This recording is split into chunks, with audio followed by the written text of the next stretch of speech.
Have you been undergoing holy instances in the last hour? Yeah, that's what's happening to you. Can you feel it? Yeah. Did you pull it back down into your own false crap and reality? I hope not. Because each moment I'm offering you salvation. You say, this is too good to be true. No, it's not. I'll get you now, I'll get you later. And there is only now for me. There might be later for you, but that won't do you any good. Who did you think your Savior was? I'm here. I'm telling you this now.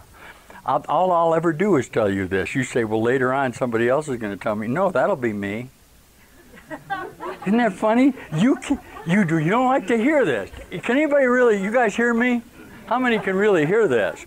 Obviously, one separate self-identity would be the same as it all. You can divide up and judge your Savior all you want to do, but it's through your judgment of Him that you deny His Saviorship. It's impossible I'm not your Savior. It's literally impossible because I'm standing here telling you I am. Not only that, but I know it. Are you required to know that I'm your Savior? It has absolutely nothing to do with you, but you're not going to like this. Because I'm going to say to you, if you persist in your own perceptual mind, you have no reality to me. That's what your salvation depends on. Your determination to see that as you present yourself to me, you have no reality. Otherwise, you'll continue to judge me in our associations, which are what our falsity is. All right? All an awakened mind does, and some of you guys are really beginning to do this now, is declare to the student his own unreality. Let it go. All of your judgments of what I am are false. Okay? I'm making a declaration of a whole mind to you. All judgment is false. Each time you come to me, and you've asked for me as an advanced teacher, I will deny your relationship with me and tell you that you're whole and perfect. You are determined that you will bring your self-identity to a whole mind, and it's not possible for you to do that. Literally not possible. But remember that I can only be a projection of your mind, okay? And through your relinquishment of judgment of me, you will be saved and whole and remember heaven. This is Course in Miracles. This is what I'm teaching. Subjective reality. Am I really in your dream telling you this? Yeah. Did you really hear this in your dream? Yeah. How else would you be hearing it now? It's impossible that you do anything in time that you haven't already done. Isn't this so?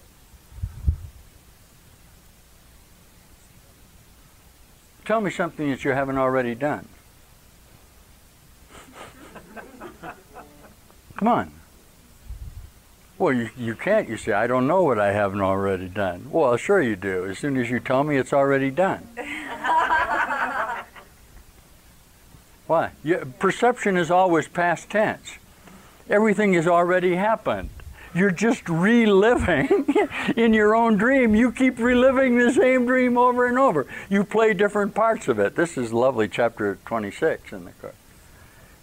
Okay? It's just your dream. Well, where will the world be when you're not here? Nowhere. There isn't any such thing as a world. Jesus in the Course. You really think that you came here at a particular time where the world only waiting for you to be saved? Not so. You brought the world with you when you came. You brought all of, what does Jesus call them? All of these shadow figures, he called them. You brought all of these shadow figures with you to justify your relationships and your separation. That's what you've always done. You've been wrong, you've been untrue from the beginning, haven't you? Is this too good to be true or too bad to be true? Sure. But it is. Okay? Now you find yourself in a very uncomfortable situation. You can jump up. This is lovely. I'll give you these quotes from the Course. You can jump up and run out of here because of fear of what I'm telling you. Yeah, it's very fearful to you. It doesn't seem as though it would be fearful, but it is.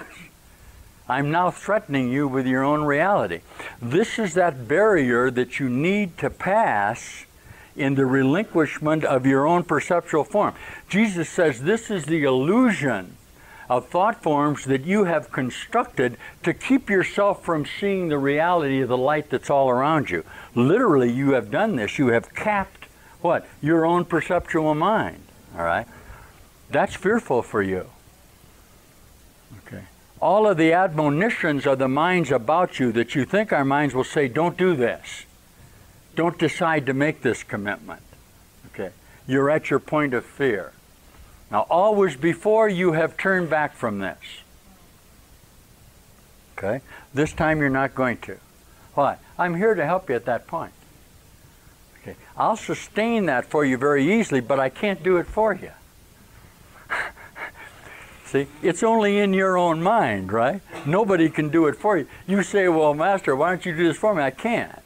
I can declare to you that through your own whole mind, you can see that I am with you at what you call the portal of reality. Jesus calls it what? The borderland. He says you stand now at the borderland where things are no longer holding in your illusions as much as they used to. This is lovely, Cars. He says now sometimes you go into a little different dream, and then you get fearful and you fall back down into this dream. And then what? You say, no, I don't want this dream. I'm going to die in this dream. Then what do? You relinquish and you go through another experience. Now what am I teaching you? Holy instant. Feel this? When I begin to teach at a high level, you begin to feel this energy. Why? I'm releasing my own conceptual necessity to teach you. If I do that, I will leave here. I'm held together by this momentary necessity to present this to you. These are the direct teachings of Jesus Christ. Just for that moment, I retain an image memory of you, okay, in my own memory, although I know it is not real. So I can declare to you, no, this is not real. If you will accept that from me in your mind, you will shorten, Jesus says, you'll shorten time immeasurably. You'll collapse it. What? You won't have to continue to experience the pain and frustration of your attempts to hold yourself separate from reality in your own dream. You should take hold of this too instead of kicking this around. Finally, you've got to have to understand that it's an experience that you need to undergo. You think I don't know you guys. I know you guys perfectly. There were only 12 of us to start out. Do you think I don't know you out of time? Don't be absurd. How many do you think there were of us? I'm here to tell you the war's over. Further than that, I'm here to tell you it never happened. Were we all part of the original screw-up? Yes. Yes, we all share that original moment together. Can you see this? Now, where are we finally in time? We've come back to that original moment. We've made a full circle again. We're back at the time of the actual occurrence, and this is very fearful to you, because the momencity of that single happening is so intense that you just defend yourself from it. The necessity now is to look at it without fear, saying, no, I'm not going to go back out again. I'm east of Eden in the land of Nod. Okay. I'm not going to go back out into Nod and sleep again. This time, I'm going to hear it. Okay. All consciousnesses who come to me in this relationship are different. And this was my talk last night. Many of you can remember your previous death experiences. A lot of you, when you were born into this episode, just went, oh, what am I doing here again? How did I end up here again? How did I get in this crazy place? How come I'm different than these other consciousnesses around here? I'll tell you why. You can remember your last intimate death association. And at that time, because of the pain you felt at that termination of bodily function, you underwent a bright light realization.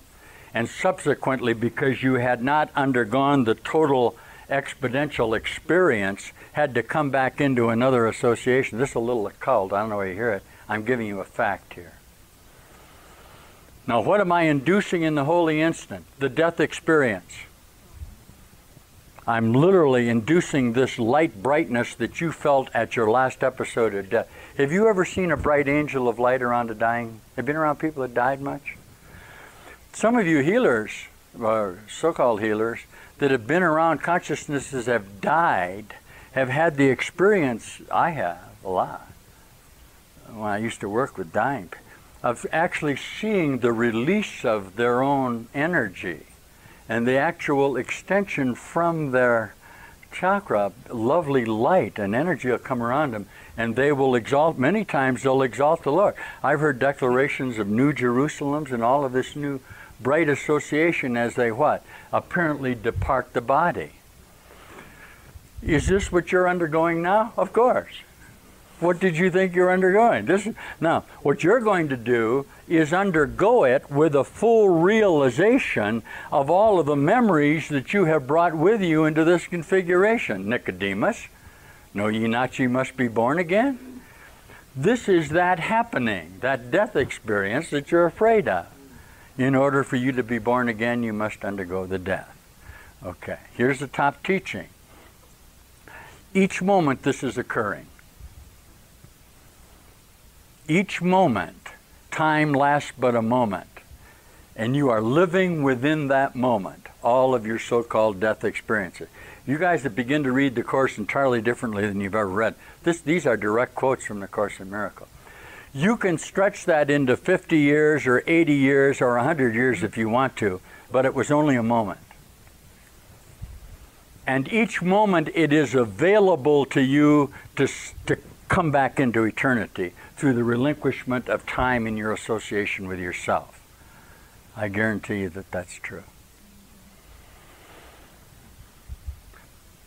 Course in Miracles. Is it possible for you to come into the holy instant and live in it for the remaining of your time? That's what these new minds have done.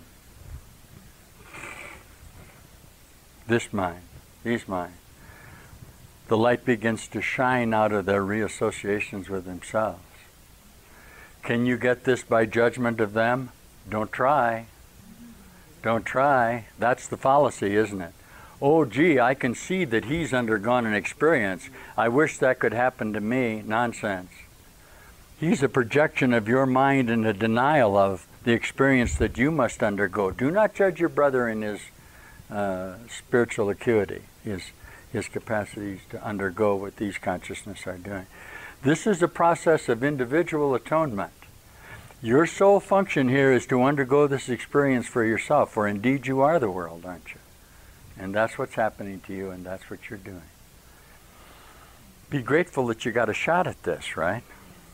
You'd be happy with the idea that it's possible for you to lay down the necessity for you to die and get sick. Okay? I understand that the world is going to say, stay with us. You've constructed them to do that. I understand that the world is going to declare to you that you shouldn't throw all your eggs into God. Let's not go off the spiritual deep end. Let's stay grounded here so that you can get sick and die with the rest of us. You do that. Okay. Am I an alternative for you in that? Sure. Like Jesus says, will the world despise you and crucify you for teaching it? Exactly. Why? That's what they are. If I could take this up just a step for you, I'd like you to see how really little you've identified yourself here. You insist that you're a body. Jesus calls it little. You're just so little. You look up at the stars and you say, well, those stars are 1,000 trillion miles away from you. That's absurd. The furthest star is right here. The furthest galaxy you can see is this neighbor right here. This is a galaxy. We are establishing intergalactic association. What did I have to do that first?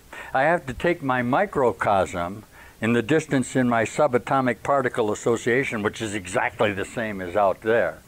I have established interstellar drive with my own relationship. All right, I had to do that before I could go intergalactic. Okay, each human being is, Jesus calls you a constellation. And that's okay. Perhaps a galaxy is a better word.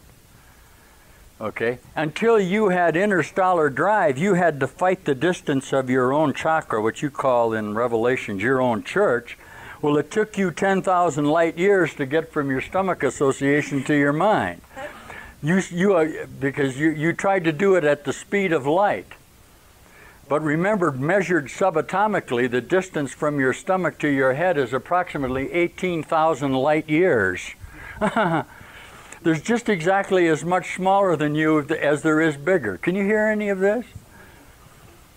Okay? The whole universe that's contained in you is precisely the universe that's all around you. This is a Katha Upanishad. I keep falling back into this other stuff. As above, so below, as within, so without. You don't mind that, but your conceptual mind wants to make it symbolic. It's not symbolic. You are the universe. Everything that you do is all that the universe that there is. The only thoughts there could ever be in the universe are the ones that you are having. If you say there is no God, there is none. But there is, therefore you are not real. And by maintaining that there is none, you have separated yourself and made yourself unreal. The consciousness that declares that is not real, and it never happened. Ready for the biggie. This never happened.